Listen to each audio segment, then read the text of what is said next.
Good evening friends. कैसे हैं आप सभी के सभी। आई होप सभी हेल्दी हैं, कंसिस्टेंटली प्रिपेयर कर रहे हैं।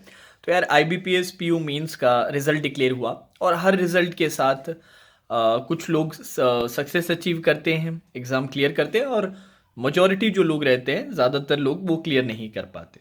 और ना क्लियर करने के साथ आती है बहुत सारी disappointment, demotivation, negative energy, reminders उन सभी चीज़ों के जो अभी तक हम अचीव नहीं कर पाए हैं, फैमिली का प्रेशर, पेरेंट्स को बताना, स्पेशली जब आप मेंस नहीं क्लियर कर पाते कि भाई प्री तो क्लियर कर लिया है, एक्सपेक्टेशन बनना स्टार्ट हो जाती है पेरेंट्स की कि हाँ भाई हो सकता है इस बार कुछ ना कुछ हो जाए, बोल भी रहा है कि अच्छा गया है मेंस, और फिर मेंस का रिज़ल्ट अच्छा ना आना, काफ़ी ज़्यादा इमोशनली बहुत ज़्यादा क्रशिंग रहता है, उससे उभरना बहुत डिफ़िकल्ट रहता है।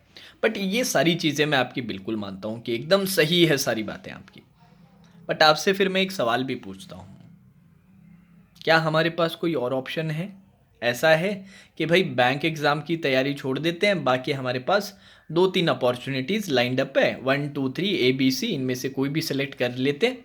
ऐसा तो नहीं है। ऐसा होता तो इतना परेशान थोड़ा ना हो रहे थे अपनी ज़िंदगी में कि 8-8, 10-10 घंटे पढ़ रहे हैं लगातार, लोगों की बातें सुन रहे हैं, पेरेंट्स का जो प्रेशर है वो लगातार है, साथ में जो फ्रेंड सर्कल में उनमें बच्चे जॉब लगना स्टार्ट हो चुके हैं, कॉलेज के जो साथी लोग हैं वो फेसबुक पे, डिफरेंट सोशल मीडियाज़ पे घूमने जा रहे हैं जॉब लेने के बाद, एंजॉय कर रहे हैं अपनी लाइफ को, और हम किताबों में लगे हुए हैं।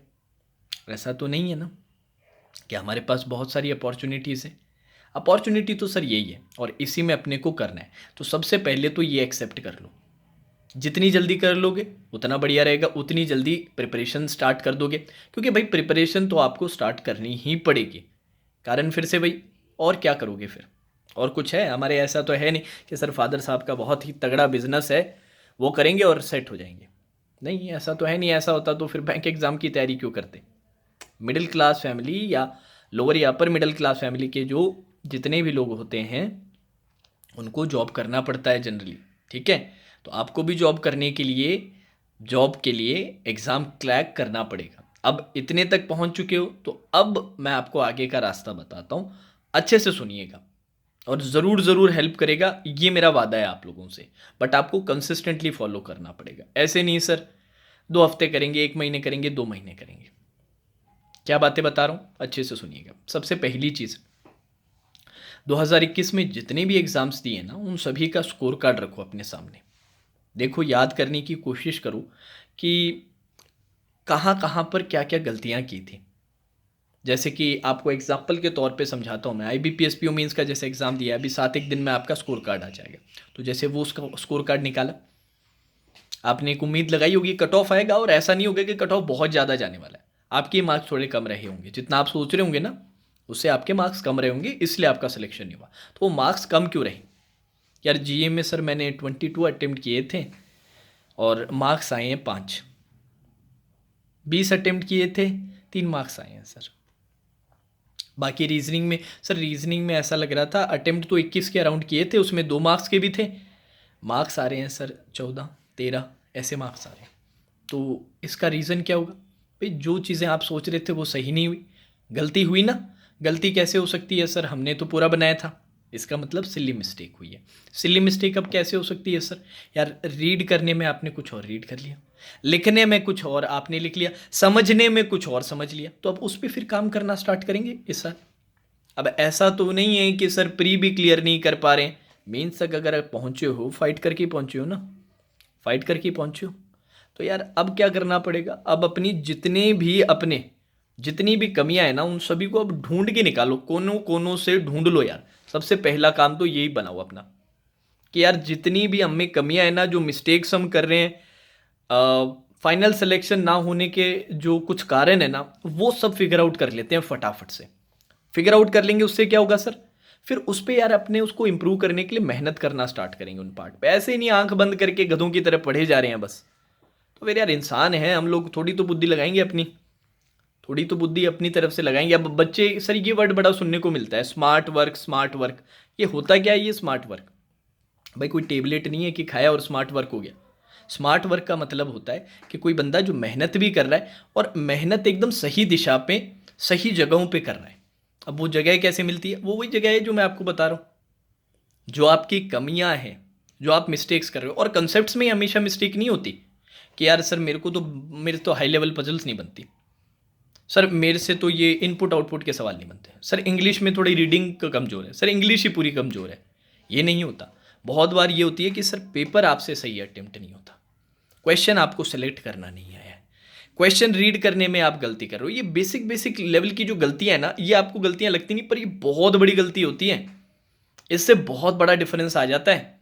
कंसेप्ट तो आप कर लोगे, और काफ़ी लोगों ने कर भी रखा है। मेरे ऐसे बहुत सारे स्टूडेंट हैं जिनसे मैंने एक्सपेक्ट किया था कि वो क्लियर करेंगे एग्जाम, पर नहीं किया। क्यों नहीं किया?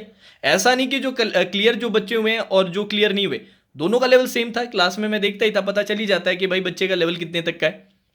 पर नहीं हुआ उनसे क्लियर, क्योंकि उन्होंने पेपर अच्छे से अटेम्प्ट नहीं किया, अपने फुल पोटेंशियल पे पेपर नहीं कर पाए अटेम्प्ट। तो अब फुल पोटेंशियल पे करने के लिए हमें ये सारी चीज़ों पे भी ध्यान रखना है, along with the concepts, along with the fundamentals, कि यार पेपर भी अपने सही से अटेम्प्ट कर पाए। ये गलतियां जो है ना, छोटी छोटी जो गलतियां हैं, बिल्कुल अपनी प्रैक्टिस से निकाल दे, बिल्कुल अपनी हैबिट के अंदर से निकल जानी चाहिए। इसके लिए क्या करना पड़ेगा? बार बार एनालाइज करना है अपनी परफॉर्मेंस को। जैसे कि आपको एक छोटा सा सिनेरियो मैं समझाता हूँ। अब आप क्या करोगे? प्री की तैयारी करोगे। काफ़ी बच्चे आईबीपीएस क्लर्क मेंस का भी वेट कर रहे हैं, उसमें तो अभी टाइम लगेगा। अब आप ईएसआईसी यूडीसी फेज 1 के लिए आपने फॉर्म भरा होगा, आरबीआई असिस्टेंट का भी आप इंतजार कर रहे होगे, तो इनके लिए आप तैयारी कर रहे हो, प्री की प्रैक्टिस कर रहे हो। क्लर्क प्री लेवल के एग्जाम्स होते हैं दोनों, तो क्लर्क प्री के लिए आप मॉक्स दे रहे हो। अल्टरनेट डेज पे मैंने बता रखा है कि मॉक्स दो। मॉक्स देने के बाद क्या देखा कि भाई अपने स्कोर क्या क्या आ रहे हैं, एनालाइज करके देखा कि भाई कितनी कितनी कमियां आ रही हैं। नोट किया कि भाई एक मॉक से दूसरे मॉक में क्या इंप्रूवमेंट हुआ। 5 मॉक्स दे चुका हूं, 10 मॉक्स दे चुका हूं, क्या पूरा का पूरा ग्राफ चल रहा है अपने स्कोर का। प्रॉपर तरीके से उसको एनालाइज किया, उस पर इंप्रूव करने की कोशिश की। अच्छा सर स्पीड नहीं आ रही है, तो धीरे धीरे करके अपने ने क्या किया, वॉल्यूम जो अपना प्रैक्टिस का है वो इंक्रीज कर दिया, टाइमर के साथ सारी की सारी प्रैक्टिस की। अच्छा सर प्री तो हो रहा है, मेंस का सर अभी से आपने तैयारी करना स्टार्ट कर दी। मेंस के लिए डेली बेसिस पे पीडीएफ दे रहा हूँ M3 वाली, साथ में वीडियो सोल्यूशन भी रहता है, तो कम से कम वो तो डेली बेसिस पे निकालो। साथ ही जो भी आपके मॉक टेस्ट है वहां से सबमिट करके थोड़ी थोड़ी प्रैक्टिस करो, और एक हफ्ते में एक मॉक जरूर देना है। जैसे मेंस का मॉक दे दिया संडे को, अभी परसों ही है संडे को दे दिया सर। देते टाइम दोनों चीज़ों का ध्यान रखा कि यार पेपर में सही से क्वेश्चन सेलेक्ट करना बहुत इंपॉर्टेंट होता है, क्योंकि बहुत मुश्किल सवाल भी आते हैं और बहुत डुएबल भी सवाल आते हैं। ये ना हो जाए कि सर मुश्किल सवाल में ही पेपर निकाल दिया, डुएबल वाले देख ही नहीं पाए। तो ये ज़रूर सीखना है। और क्या सीखना है कि यार पेपर में होता क्या है, बच्चों के साथ बहुत बार घबरा जाते हैं, टेंशन में आ जाते हैं, कोई सवाल बन नहीं पा रहा है, या टाइम थोड़ा ज़्यादा ख़राब हो गया किसी सवाल में। तो दिमाग को ट्रेन करना बहुत ज़रूरी है, इसको कंडीशन करना बहुत ज़रूरी है कि लंबे टाइम तक, क्योंकि 2.5-3 घंटे का पेपर होता है, कि 2.5-3 घंटे तक उस लेवल पे परफॉर्म कर पाए, उसके लिए प्रिपेयर करना बहुत ज़रूरी है। और वो मॉक्स के थ्रू ही होता है, मॉक्स प्रैक्टिस के लिए थोड़ा ना होता है यार। प्रैक्टिस के लिए तो क्लासेस की M3 वाली जो है वो कंप्लीट कर लो, अनअकैडमी की जो मेरी फ्री क्लासेज है वो कर लो, और भी बहुत सारे सोर्सेज बाकी टीचरों से भी मिल जाएंगे।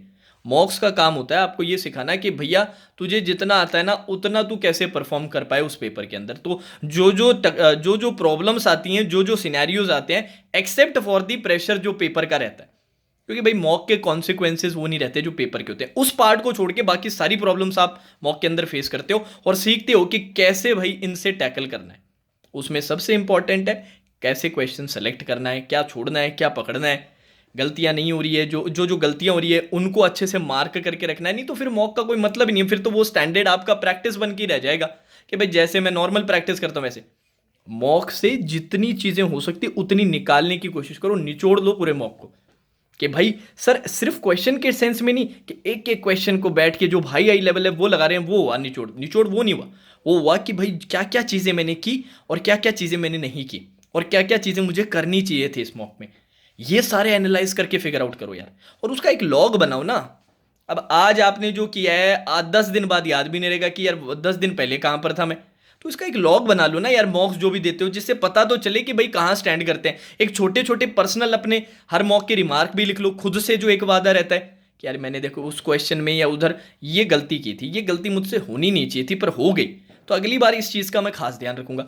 एक सेल्फ अवेयरनेस आ जानी चाहिए अंदर से कि यार मुझे ध्यान रखना है और कॉन्शियसली एफर्ट डालने हैं कि ये गलतियों में मैं सुधार करूं। और बार बार खुद को रिमाइंड करवाना है, बार बार बार बार। और ये चीज आप 2-3 महीने करोगे ना तो ये हैबिट बन जाएगी। ये आपकी हैबिट बन जाएगी कि हाँ भाई ये ये तो मेरी हैबिट है सर, मैं तो ये करता ही हूँ, ये मेरे प्रैक्टिस के अंदर ही आ गया। इनिशियली 2-3 महीने फोर्स करना पड़ेगा बार बार यार, उसके बाद अपने आप हैबिट बन जाती है वो। तो ये चीज़ अपने को ज़रूर करनी है यार। और मुझे पता है बहुत निराश हैं सभी के सभी सर, आईबीपीएस क्लर्क मेंस बहुत बच्चे कर नहीं रहे, क्योंकि दिया नहीं था शायद, एग्ज़ाम क्लियर नहीं कर पाए थे। काफ़ी बच्चे आईबीपीएस पीयू मेंस के लिए अपेयर हुए थे, बट एग्ज़ाम क्लियर नहीं हुआ। अब 2021 तो निकल गया सर, ऐसे ही दूसरा साल था, कुछ बच्चों का तीसरा साल था। भाई साल तो ऐसे ही निकलते रहेंगे, वो साल जो वैल्यू है ना वो इतनी मैटर नहीं करती टू बी ऑनेस्ट। जिस दिन आपका सिलेक्शन हो जाएगा ना, पिछले वाले सारे साल ऐसे मतलब भूल जाओगे, वो सारे जो दुख दर्द है ना वो बिल्कुल घुल जाते हैं 1 सेकंड के अंदर। सब भूल जाओगे कि यार कितना मुश्किल था, बट कुछ याद नहीं, बस खुशियाँ याद रहेगी कि यार हाँ फाइनली मेरा सिलेक्शन हो गया।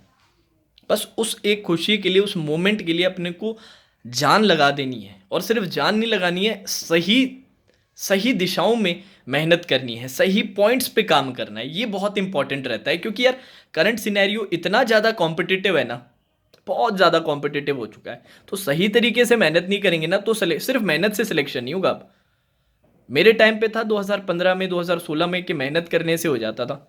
अब सही जगहों पे मेहनत करने से सिलेक्शन होगा, क्योंकि कंपटीशन बहुत ज़्यादा बढ़ गया है। तो सही जगहों पे मेहनत करो। प्री के लिए ऑलरेडी क्लासेस मैंने 3 इन बिटवीन कोर्सेज चलाए थे। तीनों की तीनों classes free of cost classes थी, फ्री ऑफ कॉस्ट कोर्सेज थे। उनको जरूर कंप्लीट कर लो। टेलीग्राम चैनल से आई होप सभी जुड़े हुए हैं। वर्चुअस नेम से टेलीग्राम चैनल है, वहाँ पर डेली बेसिस पे एक क्वांट की पीडीएफ मेंस की मैं देता हूँ, सिंह सर वाली पिछले साल की, और एक मेरी खुद की रीजनिंग M3 वाली पीडीएफ देता हूँ विद वीडियो सोल्यूशन। उसके अंदर ही वीडियो सोल्यूशन का लिंक रहता है, उसे कंप्लीट करो।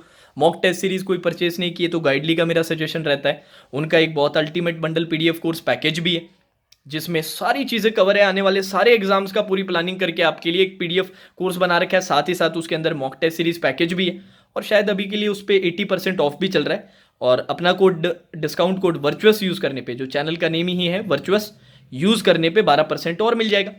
अच्छा, जीए की बात हुई। जीए के अब मैं उम्मीद कर रहा हूँ कि आप लोग सीख चुके हैं कि अभी से फिर से पढ़ना है। देखो काफ़ी लोग ये कहेंगे सर कोई फ़ायदा नहीं होता, जीए पिछली बार भी बहुत पढ़ा था, कोई नंबर नहीं है। आपको क्या पता कोई नंबर नहीं है, क्या पता जो आपके नंबर आए वही अच्छे नंबर थे।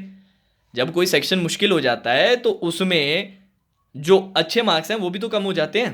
अब ये तो आपकी गलती है ना कि उठ के बहुत बहुत अटेम्प्ट कर लिया और उसके बाद फिर नेगेटिव होगी। करना ही नहीं चाहिए था, एक्यूरेसी के साथ करना चाहिए था फिर।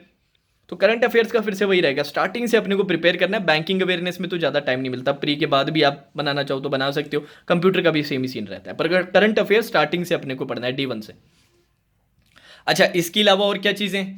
इसके अलावा sir mock test series package का बता ही दिया। करंट अफेयर्स के लिए अफेयर्स क्लाउड का एनुअल सब्सक्रिप्शन मैं सजेस्ट करता हूँ, वहाँ पर भी वर्चुअस कोड लग जाएगा 10% सीधा डिस्काउंट। तो अफेयर्स क्लाउड का जो एनुअल सब्सक्रिप्शन है ना, वो आप ज़रूर खरीद लेना, ठीक है। उसका भी लिंक नीचे डिस्क्रिप्शन में आपको मिल जाएगा। बाकी आप मेहनत करो यार, अच्छे से खुद को उठाओ। कोई बात नहीं, थोड़ा डिसअपॉइंटमेंट रहता है, एक्सपेक्टेशंस रहती है, और जब वो टूटती है तो ख़राब तो लगता ही है। बट हमारे पास और कोई भी रास्ता है नहीं, हमें करना ही होगा। चॉइस नहीं है हमारे पास सर, मस्ट है। और जब मस्ट हो जाता है ना तो मस्ट वाली मेहनत करो यार। जैसे बच्चों को मैं एक एग्जाम्पल देता हूँ, वही मैं एग्जाम्पल आपको भी देता हूँ एक, और मैंने पहले भी शेयर किया है, फिर से मैं बताऊंगा। आप क्या हो? आप हो सर वो इंसान जो अभी एक नदी में डूब रहा है। जब वो नदी में डूब रहा है तो उसके दिमाग में क्या चल रहा है? मेरी मम्मी कैसे होंगी, मेरे पापा कैसे होंगे, घर पे आज क्या बना होगा, गर्लफ्रेंड कैसी है, ये नहीं चलता उसके दिमाग में। उसके दिमाग में सिर्फ एक चीज़ चलती है, वो क्या है? ऑक्सीजन, कि सांस लेने का मौका मिल जाए। क्योंकि वो अभी मर रहा है, उसको तैरना नहीं आता, वो डूब रहा है, वो मर रहा है, उसके दिमाग में कुछ नहीं चल रहा। उसको सिर्फ एक चीज़ की ज़रूरत है, वो ऑक्सीजन, और किसी चीज़ की नहीं। आप भी वही वो डूबते हुए बंदे हो जिसको सिर्फ अब एक चीज़ की ज़रूरत है, और वो है सिलेक्शन। और सिलेक्शन के लिए जो जो चीज़ें करने की ज़रूरत है वो सब चीज़ें करेंगे। पूरा जो रूटीन है, पूरा जो टाइम टेबल है, पूरे दिन का जो पूरा का पूरा आपका सेटअप रहता है, वो सिर्फ एक चीज़ की तरफ काम करना चाहिए, वो मेरे सिलेक्शन पे, और किसी चीज़ पे नहीं। खुद को पूरी तरह से पूरी तरह से झोंक दो इसके अंदर, समर्पित कर दो अपने आप को पूरी तरीके से इस परस्यूट के अंदर, और सही जगहों पे काम करो यार, सही जगहों पे काम करो तो 2022 में आपके सिलेक्शन होने से कोई नहीं रोक सकता। और वादा करता हूं मैं, एक एग्जाम नहीं क्लियर करोगे, 3-3 4-4 एग्जाम क्लियर करोगे। बहुत सारे बच्चे जैसे आप जिस सिचुएशन में हो 2021 में, वैसे ही मेरे बहुत सारे स्टूडेंट थे। अगर आप रेगुलरली फॉलो करते हो तो कुछ बच्चों के मैं नाम भी बता देता हूँ। अभिषेक एक स्टूडेंट आते हैं लिजिट नाम से आईडी से, ऐसे ही करके और भी 2-3 स्टूडेंट है। पिछली बार हर एग्जाम में उसका भी यही था, सर मेंस इंटरव्यू में रह गए, मेंस में रह गए, सर मेंस नहीं क्लियर हो पा रहा, 1 मार्क्स से रह गया, आधे मार्क्स से। इस बार उसने सारे एग्जाम क्लियर किए, मतलब जितने मेंस दिए सारे एग्जाम क्लियर किए। आरआरबी पीओ क्लियर कर रखा है, एसबीआई क्लर्क क्लियर कर रखा है, आरआरबी क्लर्क क्लियर कर रखा है, एसबीआई पीओ का इंटरव्यू है, आईबीपीएस पीओ मेंस का एग्जाम क्लियर है, उसका भी इंटरव्यू देगा। तो वो भी सेम आपकी सिचुएशन, और ऐसे मेरे कई स्टूडेंट्स हैं जो इसी सिचुएशन में है, पिछले साल इसी सिचुएशन में थे और इस बार सब क्लियर कर रहे हैं खट खट खट। क्यों, क्या क्लिक हुआ सर? उसने बस वो जो 2021 में है ना, वो सही मेहनत की, वो जो गलती है ना उसके पकड़ में आ गई और उस पर उसने काम किया बहुत अच्छे से। ठीक है, यही काम अब अपने को करना है, और अपने को भी कोई नहीं रोक पाएगा, फिर कोई नहीं रोक पाएगा। एक नहीं कई एग्जाम क्लियर करेंगे और अपने सपने को 2022 में जरूर जरूर पूरा करेंगे। तो बिल्कुल अब कोई मैसेज नहीं चाहिए किसी की तरफ से मुझे कि sir feeling demotivated, feeling disappointed, sir रोना आ रहा है लगातार, मम्मी को देख रहा हूँ, पापा को देख रहा हूँ तो बोला नहीं जा रहा, उनको बताया नहीं जा रहा।